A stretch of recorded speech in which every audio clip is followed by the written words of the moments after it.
Welcome back to the We Cultivate Wealth podcast, and my name is Sequita Collins, and we're back with another episode. And today, guys, I just want to share with you, I don't really have a script or, bullet points today. I just want to share with you, for the last couple weeks, my life has been pretty up and down, a roller coaster ride. And a part of this journey, there is, and I haven't revealed it yet, it'll probably be more this fall of 2024, later this year. Within my vision to become debt-free, there is a journey, a path.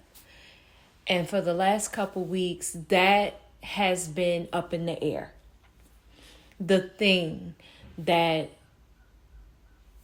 I know will ground me in cultivating wealth and on this journey of becoming debt-free, on this journey of just, abundance and health, wealth, and within myself. And it's been, I don't want to say compromise because God gave the vision, but there has been disruption. There has been, things that are just being obstacles and challenges and struggles that have been thrown in there that took me out of character, but not so much. There was a situation with family, and I got upset and I got irate. And what I'm dealing with right now is, has it affected me emotionally and mentally and physically? Absolutely. Is there something deep down in my spirit that know that I needed to get out how I felt?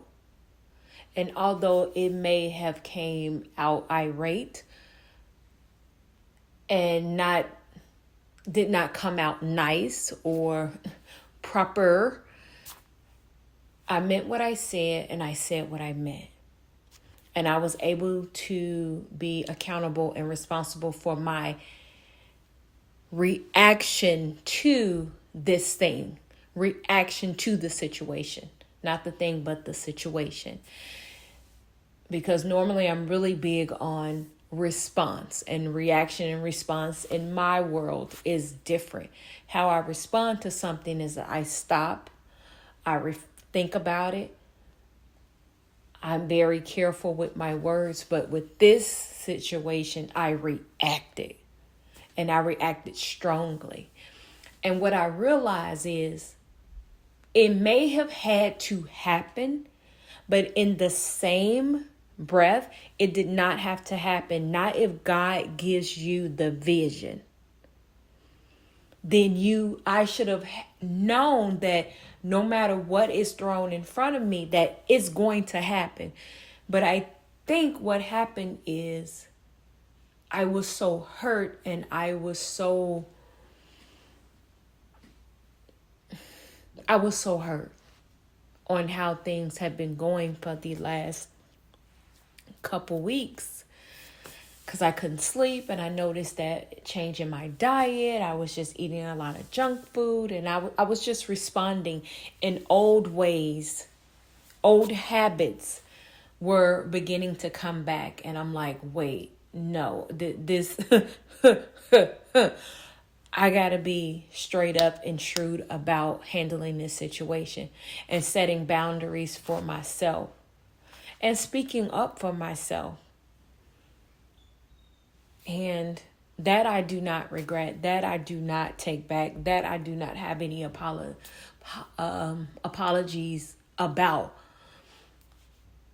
But what I realized in all this situation, what I'm getting to is I realize when intention When you have an intent to do something and you are focused on it, disruption comes, disruption follows, adversity comes.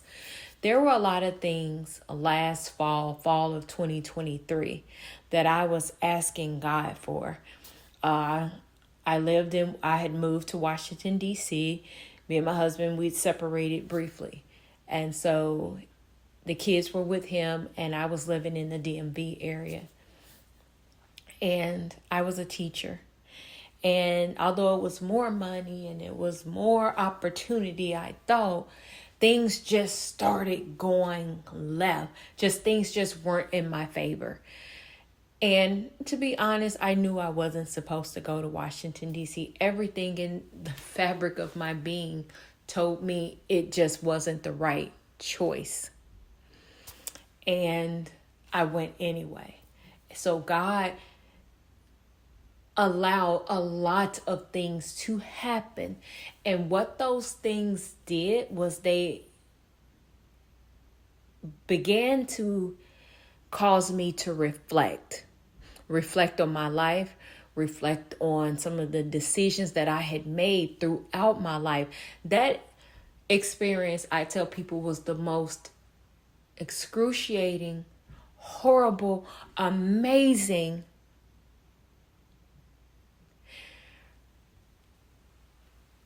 revelation experience, because God revealed so many things to me. Because one, I had time to be alone. I was in DC, so I didn't have a car there, so I walked everywhere. I took public transportation, or I took the metro. So I had a lot of time to think, a lot of time to ponder over and reflect over my life and situations. And that was an opportunity for me to get closer to God, for me to realize some things as to also, why I'm always jumping ship.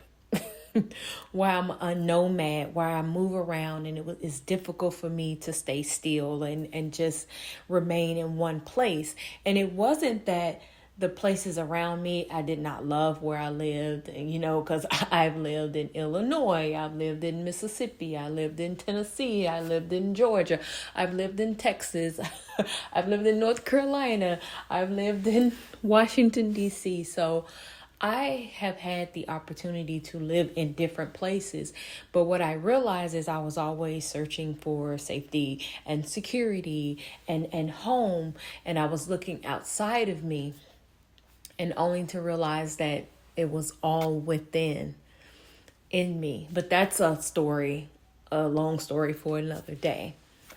But I realized all of those things during that time when last fall, I'm starting to see some of the lessons that I learned and some of the reflection. I'm starting to see those things come to pass, where I've been able to grow and I've been able to transform and I've been able to just, have some things revealed to me.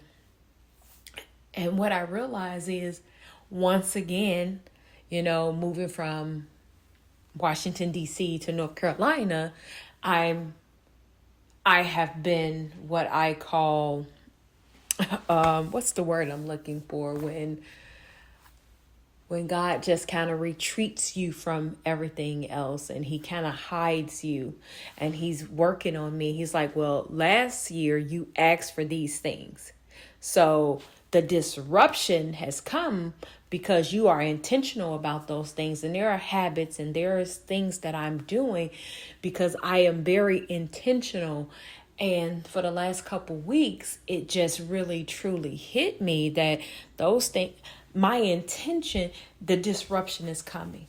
Just when I thought, okay, everything is coming together, things that I've asked for, I'm going through the total opposite. And what I realize is you can ask God for things and he'll begin to take those things away. You'll ask him for other things and he'll take current situations, beings, habits, thinkings, beliefs that you have now. He will take them out. And what happens is you're kind of left like empty. But he needs you to be empty of those placeholders, of those things that don't matter, of those things that you were utilizing in that space when it should have been him in that space. So now I feel like he has emptied me out. And it took this situation that happened recently and in the last couple weeks to say, hey, I'm scooping out. But a part of me feel like, okay, I have this hole. Although I know God is like, the Lord is like, I'm in there. What you mean you empty? No, you had all these placeholders before, and now you don't know what to do. You feel like you're about to collapse. So now I need you to cast everything on me. Cast your cares, burdens, everything on me. Because I am here. I have been the one that has been propping you up. Now I'm within you. And I am holding you up. You know? And it's hard, y'all. It's hard till you get acclimated to this new realm and this new life, and knowing that God, your Father, he got you. I think my video before this, not video, but my podcast before this, I talked about in my Father's house. And I am in my Father's house, and there are certain rules in the kingdom that you must abide by. And I'm just in the season of the disruption. And my next podcast, I'll talk about, the revelation that I received. So this is to be continued, and I'll